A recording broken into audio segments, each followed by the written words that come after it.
My selfish dad brought a stick to my daughter's birthday, saying pricey gifts were for other grandkids. I was furious and kicked him out. I knew my father was selfish, but this was different. Amanda had been looking forward to her 10th birthday for months. She had a wish list that included a bike, art supplies, and possibly a new dollhouse. Emily and I organized a large party, inviting family and close friends. The decorations were up, the cake was ready, and Amanda was beaming with delight. My parents eventually arrived, albeit late. My father walked in with his customary air of self-importance, my mother lagging after. He carried no gift bag or nicely wrapped box. He held a rough, somewhat damaged branch in his hand. A stick. Amanda stared at it, bewildered. "What is that?" My father held it out to her. "Your birthday present," he said with a grin. The room went silent for a little moment. The guests let out a few uneasy chuckles. My sister Laura and her husband shared amused glances. My mother gave a quiet, strained laugh. Amanda paused before accepting it, clutching it as if it would bite. I do not understand." My dad clapped his hands. "Expensive presents are only for other grandchildren." And then he laughed, a deep, passionate chuckle, as if he had just told the greatest joke of his life. Laura giggled. Her spouse grinned. Even some of our more naive guests gave polite giggles, unaware of what was going on. Amanda's face wrinkled. She turned to me and Emily, her voice low. "Why does Grandpa say that?" Emily held her close and caressed her back. I could see her jaw clenching, as it did whenever she held back. I was not holding back. I turned to my father with a hushed voice. "What the hell is wrong with you?" He shrugged, totally unconcerned. "You do not deserve my respect, William. You are aware of this. Why should I spend money on your daughter?" The laughs ceased immediately. Several people shuffled uncomfortably, realizing they had laughed at something that was not a joke. I saw red. The years of his petty games, favoritism, and unending manipulation all came crashing down on me at that point. But instead of erupting, I did something different. I smiled. Then I stood up, walked across the room, and did something that caused my father's face to drop for the first time that night. I grabbed a knife. For a brief while, the room held its breath.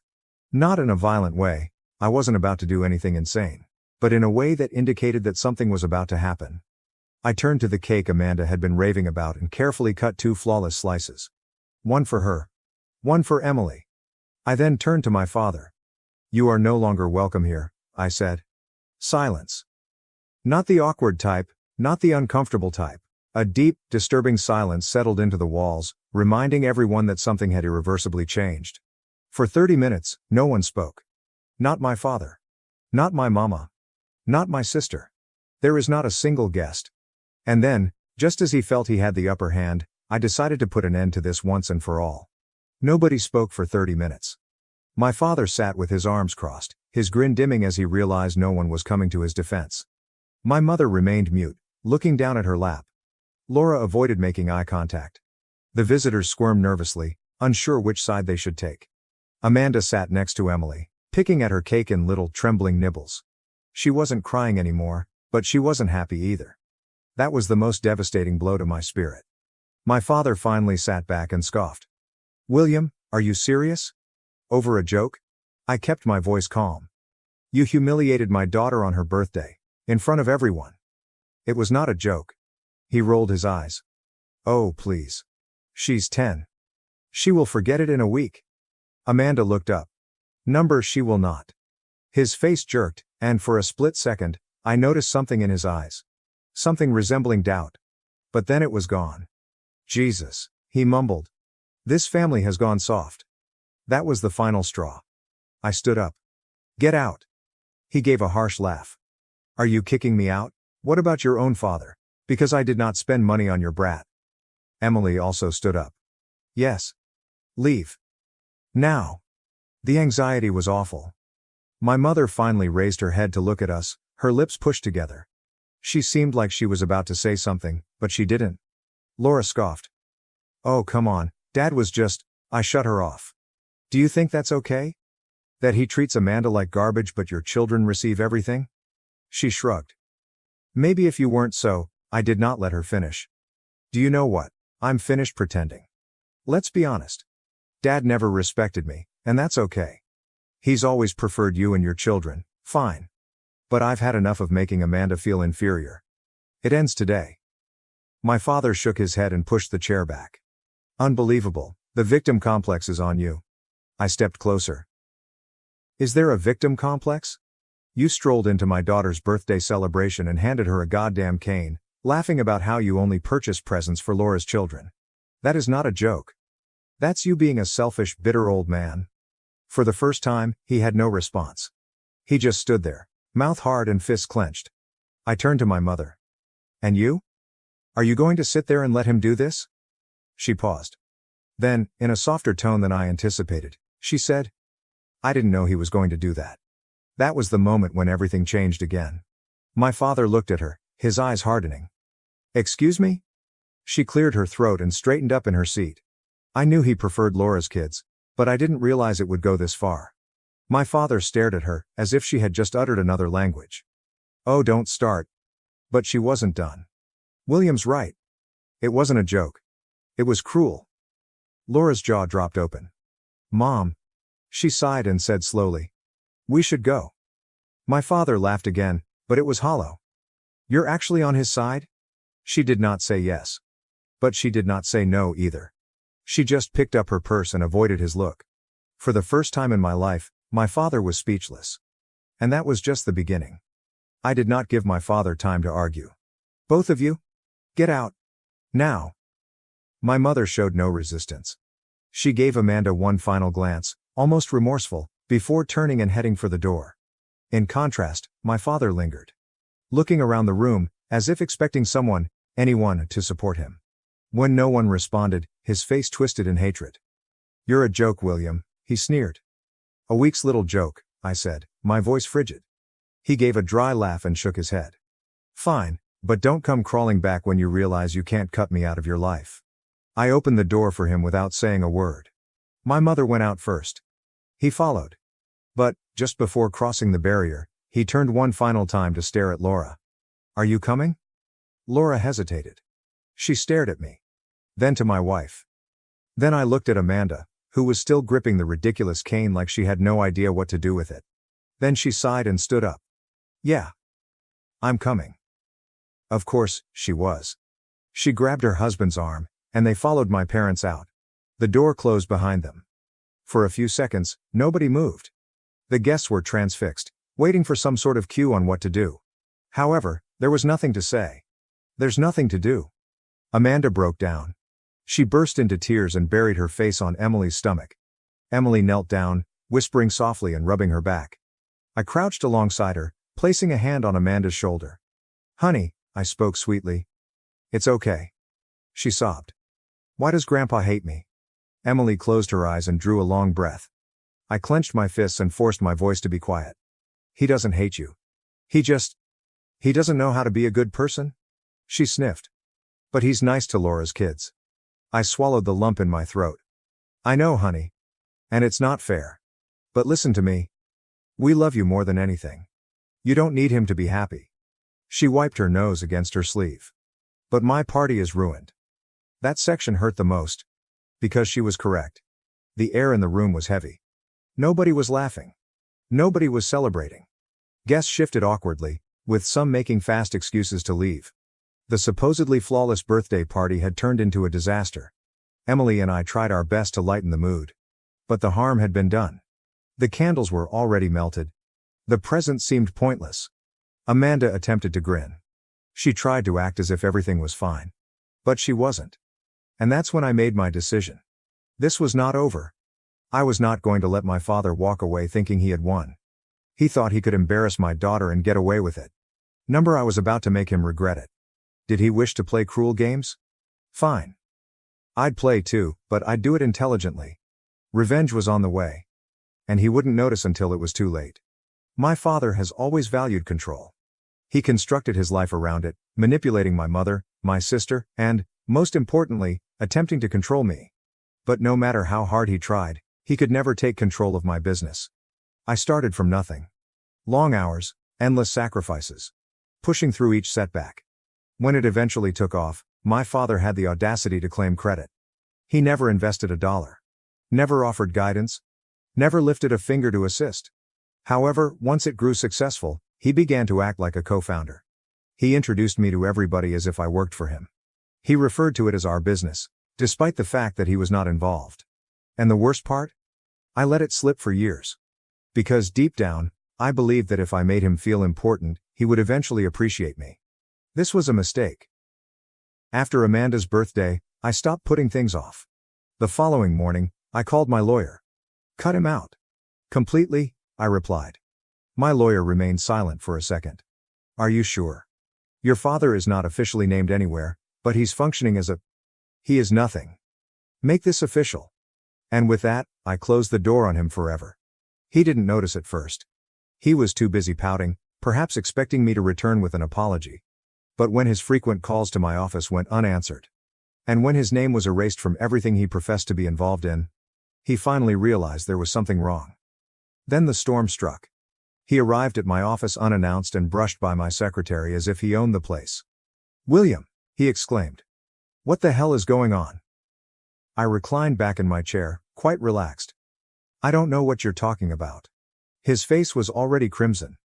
"I called the bank today, and they won't give me any information. I contacted your board of directors. Suddenly, I'm not welcome at their meetings. What the hell are you playing at?" I shrugged. "You stated I did not deserve your respect, so why should you be involved in my business?" His jaw clenched. "I built it with you." I laughed. I built it. You just want to act like you did. You ungrateful little... Be careful, I warned. You are in my building, and I owe you nothing. For the first time in his life, my father appeared lost. I could see it in his eyes. He'd spent years pretending to be king. He walks about with his chest out. He's talking about his company. His influence. And suddenly it was gone. He had nothing. And the best part? He'd done it to himself. He stepped closer, attempting to reclaim control. "Do you honestly believe you can just cut me out?" "I already have." His breathing was heavy. He looked at me as if he intended to strike me, yell at me. Something. There was nothing he could do. No leverage, no power. I could almost see his ego crumble. "You'll regret this," he eventually shouted, his voice quivering with wrath. "You need me?" I smiled. "No, father. I never did." Then I phoned security. Security didn't even need to touch him. The moment I hit the button on my desk, two tall, broad-shouldered males entered my office. My father took one glance at them and understood how pitiful he must have appeared, an elderly man having a tantrum in a place where he had no authority. "Are you serious?" he hissed. I tilted my head. "Do you think you can come in here and make demands? This is not your house. This is not your business. You have no authority here. And you never did." He scoffed and shook his head, but I noticed his hands tensed at his sides. He was unraveling. "You think you're untouchable," he whispered, to himself rather than to me. "But son, let me remind you that I am still your father. You don't get to erase me simply because you have a meltdown." I smiled. "I already have. And believe me, Dad, it feels wonderful." The guard stepped forwards. And for a moment, I thought he was going to fight back. His fists clenched. His chest heaved out, as if he were preparing to punch. But then something unexpected occurred. The office door opened again, and my mother entered. She was not meant to be there. I hadn't communicated with her since the party, and I had certainly not invited her. But there she was, standing in the doorway, staring between me and my father, with an expression I couldn't place. "Howard," she murmured quietly to my father, "come with me." His gaze shifted to hers. His rage quickly turned to perplexity. "What are you doing here?" She took a breath and glanced at me. "William, can we talk alone?" I paused, then nodded to the guards. "Give us the room." They stepped out and closed the door behind them. Now it was just the three of us. "Mom, whatever you're about to say," I began. But she raised her hand. "I know you're angry," she said. "And I do not blame you. What your father did was incorrect. I should have stopped him long ago." My father's head snapped towards her. "Barbara, what the hell?" She ignored him. "But you have to listen to me." I crossed my arms. "Go ahead." She paused. He then mentioned something I didn't expect. "I want out." I blinked. "Out of what?" She gulped hard. "This. Him. The life I've been stuck in for decades." My father's face had lost its color. "What are you talking about?" She turned to face him. For the first time in my life, I noticed pity in her eyes. "Howard, I've spent my entire life keeping quiet. I'm watching you play favorites. Watching you put down William because you can't take the fact that he's better than you." His mouth opened, but no words emerged. She turned back to face me. "I should have left long ago. But I was terrified. I'm afraid of losing my house, security, and having to start over." She took a deep breath. "But I'm not afraid anymore." I stared at her, trying to understand what she was saying. "Are you divorcing him?" I asked slowly. She nodded. "If you help me?" My father smashed his fist on the desk. "Are you losing your mind?" She flinched, but did not back down. "No, Howard. I believe I'm finally sane." He turned toward me, his face distorted with wrath. "This is your fault," he fumed. "You're poisoning her against me." I leaned back in my chair, arms crossed. "No, Father. You did it all by yourself." For the first time in his life, my father appeared completely powerless. And it was gorgeous. My father was shaking. His face, once crimson with wrath, had faded to an unhealthy pallor. He glanced at my mother and me, as if he couldn't comprehend what was going on. "Are you serious?" He spoke in hushed tones. "Are you truly abandoning me?" My mother nodded, her hands by her sides. "Yes, Howard. I am." His breathing was irregular now. "You are making a mistake. You think? Do you think he will take care of you? Do you think William will save you?" He gave a sour laugh. "Newsflash, Barbara. You walk out on me, and you get nothing." I tilted my head. "Are you certain about that?" He scoffed. "What the hell does that mean?" I leaned forward and drummed my fingertips against the desk. "You've never taken care of the finances, Dad. You never bothered. Mom did. You just barked orders and assumed you had complete control." His gaze darted to her. "Barbara." She stared at me and then back at him. Then she dropped the bomb. "I've already spoken with the lawyers. I own everything in my name, including half of the house and half of the funds. Considering how much I've endured over the years, I'm going after more." My father opened his mouth, but no words came out. I smiled. "Oh, and since you like to pretend that my business was your business, I had my legal team do some digging." He tensed. "Turns out you took out loans in your name, assuming I'd cover them with company funds." His breath caught. "What happens if the loans aren't paid?" I continued. "The bank does not come for me. They come for you." He glanced at me, realizing how low he had fallen. "You're lying," he mumbled. I sat back and crossed my arms. "Find out for yourself." He turned to my mother. "Barbara, you can't do this to me." She glanced at him, and for the first time in my life, I noticed no fear in her eyes. Oh, without hesitation. Just clarification. "You did this to yourself, Howard." He stumbled back a step, clutching the edge of the desk as if he needed it to stay upright. You ungrateful," I cut him off. "No, Father. That is who you are. You've been granted a family, and instead of embracing us, you picked favorites. You had a son who built something incredible, and instead of being proud, you tried to take credit. You had a wife who stood by you for years, and instead of appreciating her, you treated her like she was disposable." I shake my head. "You've lost everything, Dad, and you have only yourself to blame." The room went silent. For the first time, my father said nothing. No insults. There was no manipulation. There was no way to turn the situation to his favor. He'd truly lost. A chime from my phone interrupted the silence. I looked down at the screen and saw a text from Emily. "Amanda is feeling better. We took her out to have ice cream. She smiles again." I sighed, and the stress left my body. That's all that mattered. Amanda was happy. Safe. My father's poison left me unharmed. I stared back at him. "You should go."